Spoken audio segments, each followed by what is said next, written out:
Hello students, class 8 chapter 3 understanding quadrilaterals हमने start कर दिया है। Exercise 3.1 and introduction already upload कर दिया है, आप जाकर प्लेलिस्ट में चेक कर सकते हैं। तो चलिए एक्सरसाइज 3.1 क्वेश्चन नंबर 2 इस वीडियो में देखते हैं। बहुत ईजी क्वेश्चन है, लेट्स स्टार्ट। तो स्टूडेंट्स चलिए अपना क्वेश्चन नंबर 2 पढ़ते हैं, समझते हैं, फिर हम इसे सॉल्व करेंगे। How many diagonals does each of the following have. तो क्वेश्चन स्टार्ट होने से हमसे क्वेश्चन पूछ लिया गया है कि how many diagonals does each of the following है। तो सभी में आपको बताना है, जो नीचे हमसे 3 पार्ट्स बोले गए हैं इनमें कितने डायगोनल्स हैं, ये हमसे पूछा गया है। तो पहला जो फिगर है वो है अ कॉन्वेक्स क्वाड्रिलेटरल। तो क्वाड्रिलेटरल वो फिगर्स होते हैं जिनके 4 साइड्स होते हैं। कॉन्वेक्स क्वाड्रिलेटरल्स वो होते हैं जिनके इंटरनल एंगल्स 180 डिग्री से लेस होंगे। ये लास्ट क्लास और लास्ट वीडियो में मैंने आपको बताया था।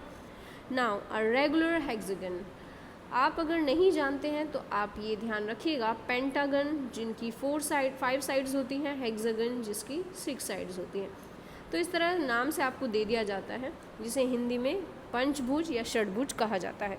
तो यहाँ पे हेक्सागन यानी 6 साइड वाला फिगर बोला गया है और ट्राइंगल यानी 3 साइड्स वाला।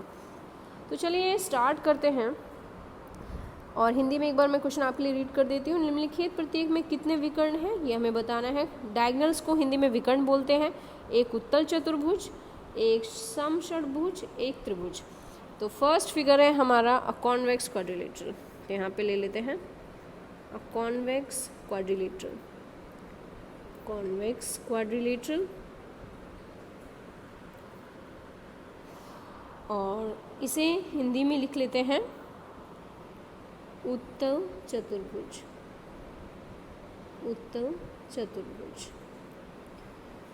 तो इसका फिगर कैसे बनेगा स्टूडेंट्स? फॉर एग्जाम्पल अगर हमने ये एक फिगर लिया है, इस तरह से हम एक क्वाड्रिलेटरल ले लेते हैं। ये हमारा क्वाड्रिलेटरल है। तो अगर ये क्वाड्रिलेटरल है, इसे नाम दे देते हैं A, B, C and D. Now अगर डायगोनल्स की बात की जाए तो ए से डी हमारा डायगोनल नहीं होता, ए से बी भी हमारा डायगोनल नहीं होता। डायगोनल क्या होता है? एडजेसेंट साइड को छोड़ के बाकी जब एक पॉइंट फिगर के थर्ड पॉइंट से जाके मिलता है, यानी अपने एडजेसेंट साइड को छोड़ के। तो ए से सी ज्वाइन कीजिए और बी से डी को ज्वाइन कीजिए, तो कितने डायगोनल्स पॉसिबल हैं? Only 2 diagonals. So A C and B D यानी 2 डायगोनल्स और 2 विकर्ण पॉसिबल हैं यहाँ पे। तो ये हो गए यहाँ पे 2 विकर्ण पॉसिबल। नाउ अब सेकंड जो आया है हमारा, सेकंड हमसे बोला गया है a regular hexagon. A regular hexagon जिसे हम हिंदी में बोलते हैं सम यानी बराबर, षड यानी 6, भुज मतलब भुजाएं, जिसकी 6 भुजाएं बराबर हो उसे बोलते हैं। तो चलिए सबसे पहले तो मैं आपको बताती हूँ इसे बनाते कैसे हैं स्टूडेंट्स। आप इस तरह से एक स्ट्रेट लाइन लेंगे, फिर यहाँ से एक स्ट्रेट लाइन लेंगे। नाउ यहाँ पे आप एक स्ट्रेट लाइन लेंगे और ये स्ट्रेट लाइन, देन इस तरह से। तो देखिए कितनी साइड्स हो गई हैं इसकी? 1 2 3 4 5 6। तो 6 साइड्स हैं। अब हम डायगोनल्स की बात करते हैं कि इसमें कितने डायगोनल्स पॉसिबल हैं। तो एडजेसेंट साइड को आपको छोड़ना है। एडजेसेंट साइड में ये फर्स्ट आपका ए, बी, सी, डी, ई, एफ है। ए को आप बी से ज्वाइन नहीं करेंगे, ए को आप एफ से भी ज्वाइन नहीं करेंगे। यानी अगर ए की बात करते हैं तो उसके एडजेसेंट्स में जो है वो बी और एफ है। तो ए को आप सी से ज्वाइन कर सकते हैं, ए को आप डी से ज्वाइन कर सकते हैं एंड ए को आप ई से ज्वाइन कर सकते हैं। तो ये डायगोनल ए से प्रोड्यूस होंगे। ना अगर बी की बात करते हैं तो बी ए के साथ और बी सी के साथ नहीं ज्वाइन होगा। Let's take it with a different colour. तो बी जो है वो एफ के साथ हो सकता है, बी जो है वो ई के साथ हो सकता है, देन बी जो है वो डी के साथ हो सकता है। अब देख लेते हैं ज़रा सी पॉइंट से। तो सी पॉइंट की अगर बात करते हैं यहाँ पे स्टूडेंट्स, ये हमारा सी पॉइंट है। सी बी और डी के साथ डायगोनल नहीं बनाएगा, लेकिन बाकी वो किसके साथ डायगोनल बनाएगा? ए के साथ, जो हम बना चुके हैं। सी डायगोनल बनाएगा एफ के साथ, सी डायगोनल बनाएगा ई के साथ। नाउ क्या अब हमारे पास कोई और डायगोनल बनाने का पॉसिबल केस है कि हम और डायगोनल यहाँ पे बना सकते हैं? तो कितने डायगोनल पॉसिबल होते हैं? तो 3 हमने ए से बनाए, 3 हमने बी से बनाए, लेकिन सी की अगर हम बात करते हैं तो सी से अभी हमने 2 बनाए हैं। क्या और डायगोनल पॉसिबल है हमारे पास यहाँ पे? तो देख लेते हैं।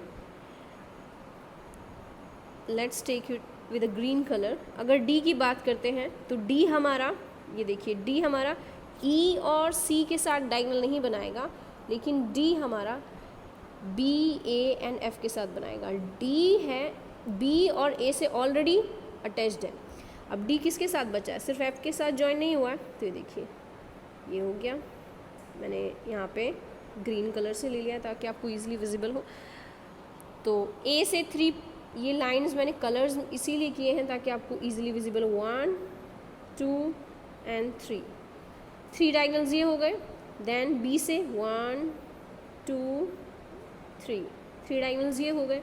देन रेड से सी से बनाए थे 1 2, तो अब तक 6 के बाद ये 7 8 एंड लास्ट वन जो हमारा बनेगा वो हमारा था 8 से, सॉरी डी से, तो ये हमारा 9।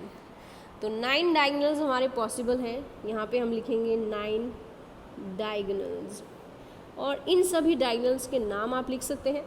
अगर ए को हमने सी से जोड़ा था तो ए सी, देन ए को हमने डी से जोड़ा था ए डी, देन ए को ई से जोड़ा था ए ई, उसके बाद बी को जोड़ा था डी से बी डी, फिर बी को ई से जोड़ा था बी ई, देन बी को एफ से जोड़ा था बी एफ। अब बात करते हैं उसके बाद हमारे सी पॉइंट की। तो सी को हमने ज्वाइन किया सी एफ और सी ई, और डी हमारा डी एफ। तो ये हमारे टोटल 3 6 8 एंड 1 9 डायगोनल्स इस तरह से बन चुके हैं। तो ये क्वेश्चन बहुत ही इम्पॉर्टेंट है, पूछा जा सकता है एग्ज़ाम में कि कितने डायगोनल्स बनेंगे एक रेगुलर हेक्सागन में। तो कोई भी फिगर आपको दिया जाए तो आपको ध्यान रखना है कि कोई भी पॉइंट मिस ना हो, बस आप एडजेसेंट यानी पड़ोसी साइड से मैच नहीं करेंगे। अब बात करते हैं एक ट्राइंगल की। क्या ट्राइंगल में डायगोनल पॉसिबल है? तो अगर एक ट्राइंगल यानी त्रिभुज को बनाते हैं तो आप देखेंगे कि त्रिभुज की 3 साइड्स होती हैं। ये मान लीजिए ए बी सी हमने ट्राइंगल लिया है। ए को बी के साथ ज्वाइन करेंगे तो ये हमारा डायगोनल नहीं बनता, ए को सी के साथ करेंगे वो भी डायगोनल नहीं बनता। तो क्या ए को लाइन इस सामने वाली साइड से ज्वाइन कर सकते हैं? नो। सो ट्राइंगल के अंदर नो डायगोनल, यानी कोई भी विकर्ण हमारे ट्राइंगल के अंदर नहीं होता, कोई विकर्ण नहीं है। तो कोई विकर्ण नहीं है। अगर त्रिभुज की बात करते हैं तो त्रिभुज में कोई भी विकर्ण नहीं होता, ये आपको ध्यान रखना है। तो क्वेश्चन बहुत इजी है एंड इम्पॉर्टेंट है। अगर कोई डाउट आपको इसमें आता है तो आप अपना डाउट मुझसे पूछ सकते हैं। Thank you so much and keep watching for the new videos.